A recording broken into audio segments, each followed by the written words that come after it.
Merhaba, Sevimli Günler kanalıma hoş geldiniz.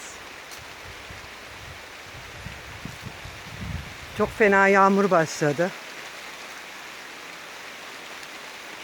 2 aydır yağmur yağmıyordu. Her yer kurumuştu, çok fenaydı. Ama ben de bu arada burada kaldım. Oo, çok fena.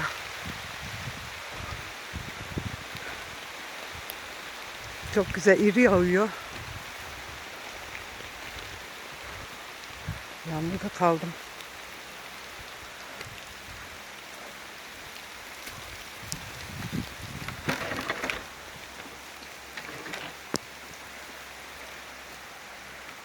Çok fena yağmur.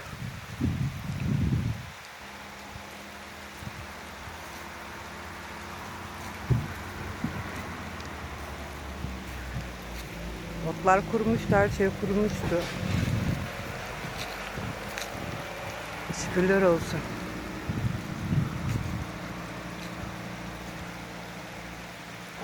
Çok güzel şu an.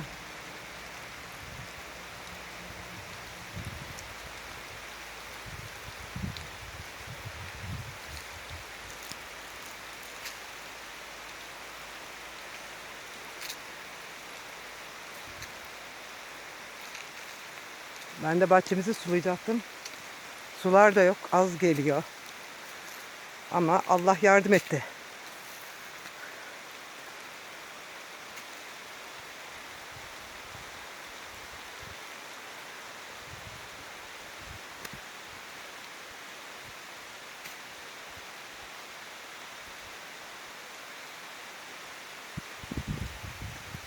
Çok fena kaldım burada.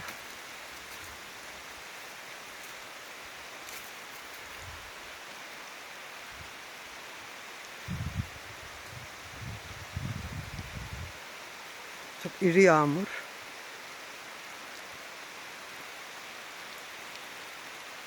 Ama burada da kızılcık var.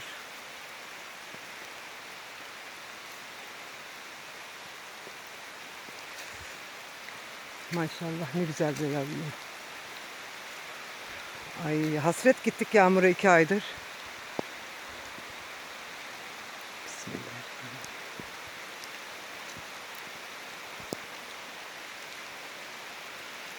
Aman. Çok fena. Çok fena yağmur.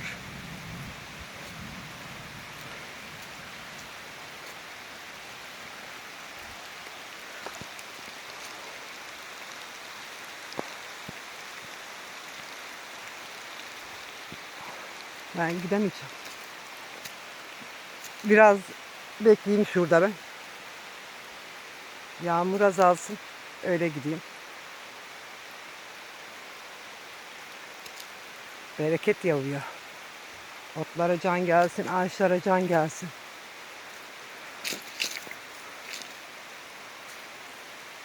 Çakır. Çakır.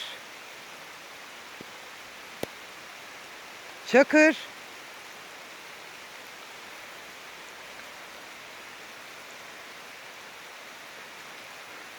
Hepinize hayırlı günler, iyi günler. Şimdi kapatıyorum. Çok fazla yağmur yağıyor.